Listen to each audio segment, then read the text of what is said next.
Now, have you heard the saying, when it rains it pours? It seems to be pouring on Sunderland today. It's coming threes. But before we get on with the rest of the video, hit the thumbs up and subscribe if you're brand new. We're closing in on 10,000 subscribers. We appreciate absolutely each and every one of you, so much so we're giving away 2 Sunderland shirts, retro ones, actually 3, actually 4. We're giving away 4 Sunderland shirts. The details about the first one's on Giles and Steve Facebook page, so if you want that, go and check out the details. Now we've got all that shite out the way with, let's talk about what you came here for. We'll start it off with Ballard. Gutted. I'm absolutely gutted. I wanted Ballard to be gone into the new season. Strong, fit, fresh, plenty of minutes in his legs, raring to go. He's done his knee playing South Shields and he's going to be out for 6 weeks.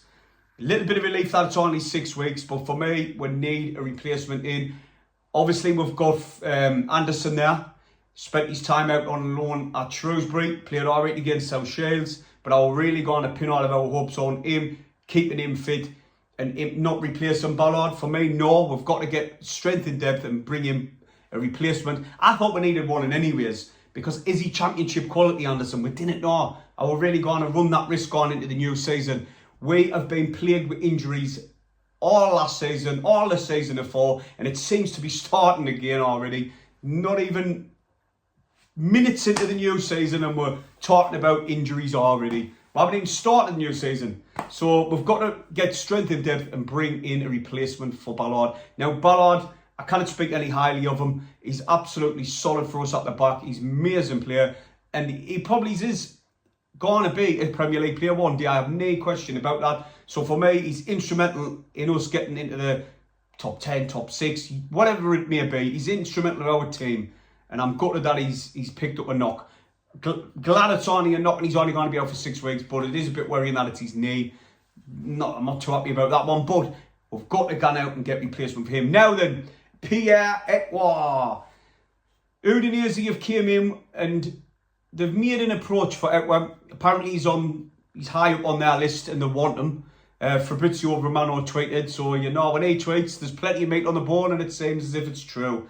They've came in for him. Now I've seen a lot of people say, I'm glad he's lazy, so-and-so, I'll drive him there myself. Now, I always remember Ekwah when the lads, there was knee pressure on them going into the new season and they were playing with freedom under Tony Mowbray. He let them express themselves. And I remember how good he was that in that 6 months before his injury. He scored 2 absolute belters against Southampton. And when he came back from his injury, he wasn't the same player. I'm not going to lie, he wasn't. I had high expectations for him, and it just didn't pan out, in my opinion, the way I wanted it to. And I was absolutely gutted. Stephen feels the same way as well, because we thought he was going to be an absolute monster, and he just wasn't. Now, the reason I'm not too fussed about this one, I've no doubt the club will get ask for decent money for Ekwah. And 2, we've got a replacement in. We have got a replacement in Brownie, Alan Brown, from Preston. Plenty of experience in his legs in the Championship. And we'll probably see the best out of Dan Neil and all alongside Brown. So I'm not too fussed about that one. I'd rather keep Ekwah, 100%, because we need strength in depth, like I've said previously. We need that depth going into the new season, especially with all these injuries popping up now. Well, I'm seeing all Ballard. But you know what it's like with Sunderland? There's just injury after injury starting to pop up. For me, keep Ekwah. If it's a decent offer, then I'm not too fussed. Now then, this one made me ears stick up when I heard it. It was £7 million bid, and I thought, joke, straight away. But when I heard it was Galatasaray, the Turkish giants that can offer Champions League football, I was like, oh, do you know if that's the first offer, what's the second or third one going to be? Trey Hume were paid 200 grand from Linfield. Absolute steal of the century. Absolute amazing bit of business. Especially when you're looking at even 7 million.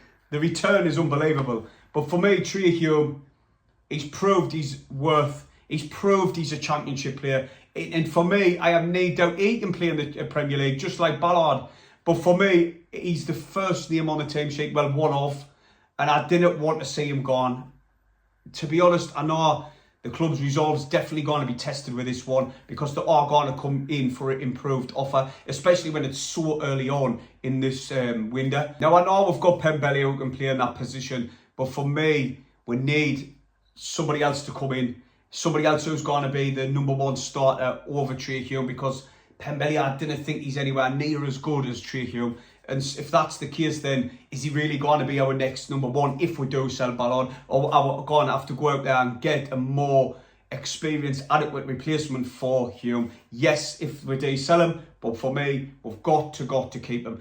In Ballard, you know, the key players, Dan Neil as well. Clark, if we can manage to keep all of him, would be amazing if we can keep all of him. But the amount of money what's going to be offered for these players because of how well they've performed since the time the 2 seasons we've been in the Championship, then I've got no doubt the offers are going to just keep going up and up and up, especially when we're so early on in the Championship. But we need to keep our key players if we're going to get into this new season and expect the top 6. If we want the top 6, these are the players we've got to be keeping, and we've got to build a team around these players with experience as well. The likes of Alan Brown is a great start. I'm absolutely over the moon about him. Now, this striker situation is after this kid in the French League 2, I think it is, Mendy.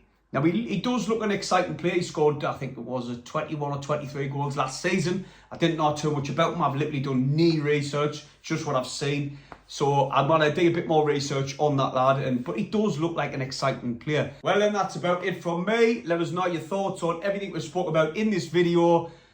You know, it's just Sunderland's luck with injuries. I wish it would change. Hit the thumbs up, subscribe if you're new, and I'll see you in the next video.